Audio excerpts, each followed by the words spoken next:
जनादेश आ चुका है और इंतजार अब इस बात का है कि कांग्रेस के भीतर क्या चलेगा। मुख्यमंत्री को लेकर जो है क्या कुछ सामने आएगा। कल ये औपचारिक रूप से बताया गया कि कल चंडीगढ़ में बैठक जो है होगी और आज बहुत सारे विधायक जो है, जो विधायक दल है, कुछ विधायक हैं वो यहां से रवाना हो गए हैं। अभी तक की जो जानकारी हम तक पहुंची है, हैट्रिक मारने के बाद यहां पर अनिरुद्ध सिंह वो जो है रवाना हो गए हैं चंडीगढ़ के लिए, तो और भी विधायक जाएंगे। तो बड़ी और अहम बात इसमें यह है कि जो जिक्र कांग्रेस लगातार ये कर रही थी, जीत का जो है दावा कर रही थी, वो यहां पर हुआ। जो एग्जिट पोल्स थे वो सारे एग्जिट हो गए हैं। हमारे साथ अभी चर्चा के लिए कांग्रेस से जो है अरुण शर्मा जी हमारे साथ जुड़े हैं, प्रवक्ता हैं कांग्रेस के। अरुण जी, बहुत बहुत स्वागत है आपका न्यूज 18 पर। Thank you. जरा ये बताएं, जीत तो आपकी शानदार हम कह सकते हैं, जिस तरह भाजपा ने प्रचार किया था, लेकिन मंडी का किला भेद नहीं पाए आप। मुख्यमंत्री जहां से आते हैं 10 सीटें वहां से हैं और सिर्फ एक पर जो है कांग्रेस जीतती है। जरा इस पर बताइए, और ये जो 40 सीटें आप जीते हैं, इसका जरा ये आप किस तरह से देख रहे हैं इसको, क्या आधार रहा कांग्रेस की जीत का? सबसे पहले तो मैं आपके चैनल के माध्यम से हिमाचल प्रदेश की जनता जनार्दन का मैं आभार व्यक्त करना चाहता हूं कि जिन्होंने अपना पूरा विश्वास कांग्रेस पार्टी में व्यक्त किया और हमारे 40 लोग जीत के आए हैं विधानसभा में, और अपने तमाम कार्यकर्ताओं का जिन्होंने दिन रात अपनी मेहनत से, लगन से, विपरीत परिस्थितियों के बावजूद हिम्मत से खड़े रहे और कांग्रेस पार्टी को विजय दिलाने में उन्होंने मदद करी। मैं उनका भी आभार व्यक्त करना चाहता हूं और उन सबको भी बधाई देना चाहता हूं। जहां तक बात रही, आपने मंडी की बात करी, मंडी से मुख्यमंत्री थे, ठीक है, हम लोग वहां इतना अच्छा परफॉर्म नहीं कर पाए, जबकि हमको काफी अच्छी उम्मीद वहां पर थी। तो उसके अलावा भी कई फैक्टर रहे होंगे। स्वाभाविक है, जहां से मुख्यमंत्री हैं उन पे तो आरोप भी लगता रहा कि वो मंडी में ही काम कर रहे हैं। तो इसका मतलब ये तो स्पष्ट हुआ कि उन्होंने एक ही जिला को पकड़ के रखा और पूरे हिमाचल प्रदेश में भाजपा की बड़ी बुरी तरह से हार हुई है। और इसमें भी कोई दो राय नहीं है। वो स्पष्ट है कि इनके 8 कैबिनेट के मंत्री चुनाव हार गए हैं। जितने और बड़े नेता थे इनके पार्टी के, वो भी चुनाव हारे हैं। तो इससे लगता है कि हिमाचल प्रदेश के अंदर भारतीय जनता पार्टी के खिलाफ एक बहुत बड़ा लोगों में आक्रोश था, जो आज उन्होंने मंडी में नहीं था। मंडी में भी था, मंडी में ऐसा नहीं है, बहुत कम वोटों से। कौल सिंह ठाकुर जी, बड़ा मतलब ये दुर्भाग्यपूर्ण है कि एक वरिष्ठ नेता चुनाव हारे हैं और वो बहुत कम वोटों से चुनाव हारे हैं, 500 के कुछ के करीब। और प्रकाश चौधरी जी भी चुनाव हारे हैं, वो 200 कुछ वोटों से हारे हैं। तो नैरो मार्जिन से हम वहां पे चुनाव हारे हैं, ऐसा नहीं है कि बहुत बड़ा मार्जिन कहीं रहा है।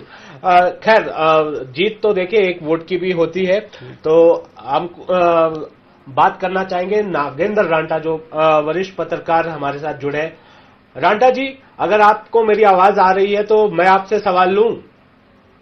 हाँ जी, रणबीर जी, आ रही है, आवाज आ रही है आपकी, पूछिए आप। हाँ रांटा जी, बहुत क्लोजली देखिए, हमारी जो है ऑफ कैमरा भी बहुत बात चर्चा हुई थी जब ये जो है लगातार एग्जिट पोल्स आए थे, उससे पहले भी ग्राउंड पे जब हम रिपोर्ट कर रहे थे। जरा आप थोड़ा सा समझाएं इस जीत के मायने क्या हैं और अब आगे का रास्ता जो है कितना कठिन है, क्योंकि पहली जो कठिनाई जो आनी है वो तो मुख्यमंत्री के चेहरे को लेकर आनी है। जी हाँ, इस जीत के मायने है कि लोकतंत्र जिंदा है और हिमाचल प्रदेश की प्रबुद्ध जनता अपने वोट का महत्व समझती है। संविधान ने जो उनको अधिकार दिया है उसका किस तरह माप तोल के उसका यूज करना, उपयोग करना, ये सब कुछ अच्छी तरह समझती है। पूरे देश को एक राजनीतिक संदेश उन्होंने दे दिया है कि हर 5 साल के बाद सरकार बदलनी चाहिए। लोकतंत्र तभी मजबूत रहता है, जिंदा रहता है। और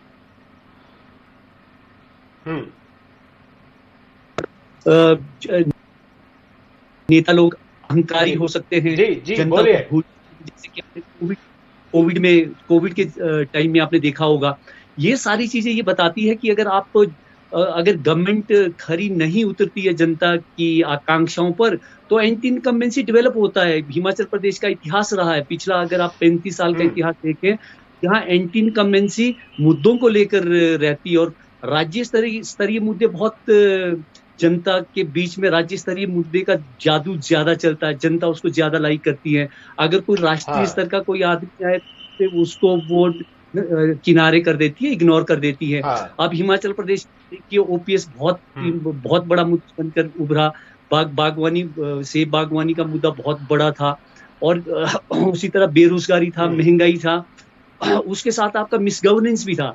जो हाँ। आपकी आर्थिक सर्वेक्षण हम देखें गवर्नमेंट का, गवर्नमेंट खुद ही हाँ। कह रही है कि हमने पिछले 4 साल में जो आपका जीडीपी हाँ। ग्रोथ है हिमाचल प्रदेश में, वो केवल 3.7% आया है।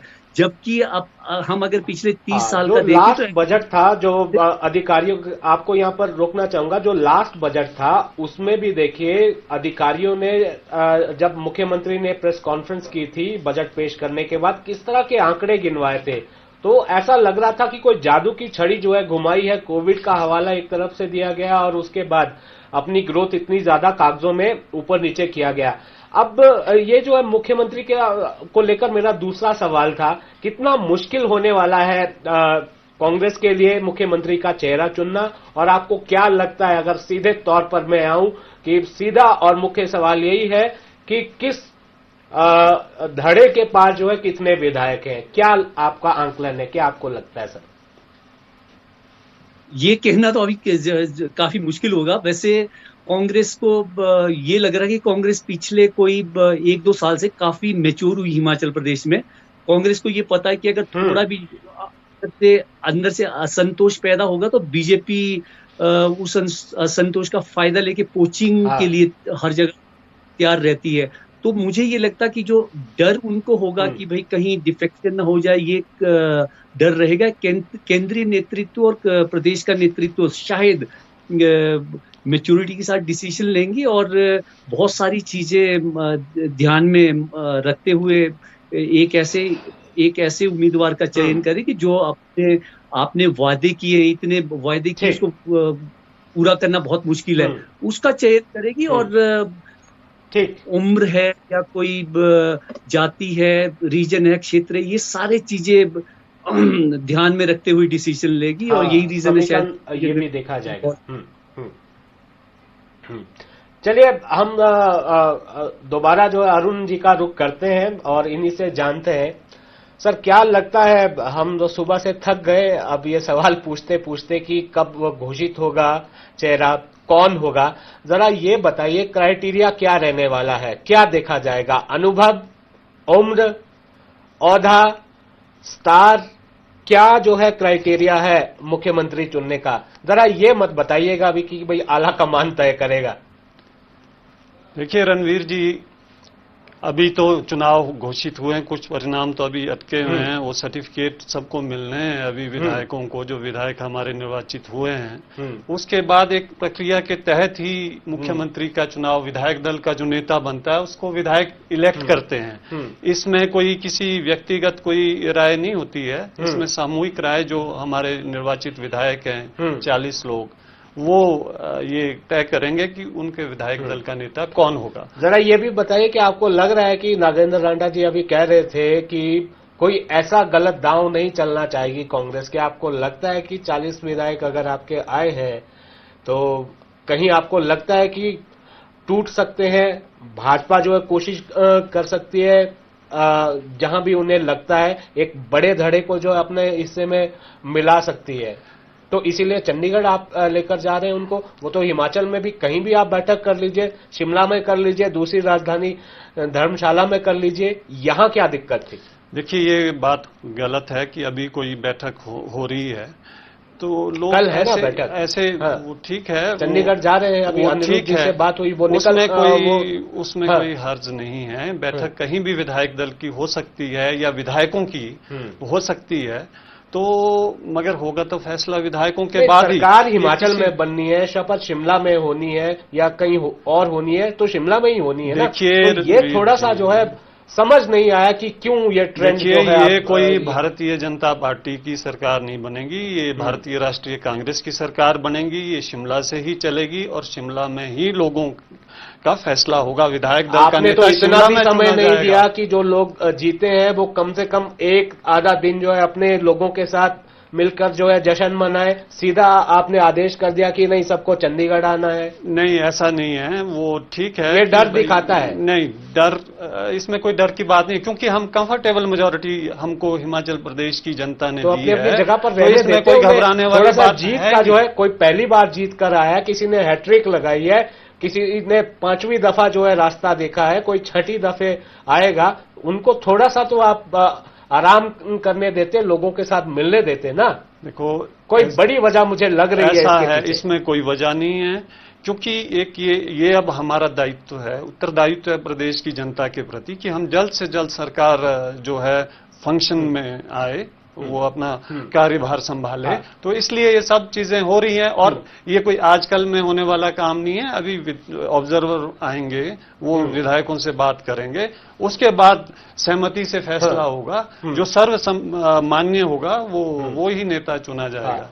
चलिए, इस चर्चा को हम आगे बढ़ाएंगे, लेकिन फिलहाल एक छोटे से अल्प विराम के लिए हम यहाँ पर रुकेंगे और ब्रेक के बाद हमारे साथ जो है भाजपा के प्रवक्ता भी जुड़ेंगे, प्यार सिंह जी, और उनसे जानेंगे कि आखिर वो जिस तरह का दम भर रहे थे, अब तो पूरी तस्वीर साफ है। उनके साथ हम जुड़ेंगे। फिलहाल थोड़ी देर के लिए यहाँ पर रुकते हैं, एक छोटे से ब्रेक के लिए, तुरंत हाजिर होते हैं।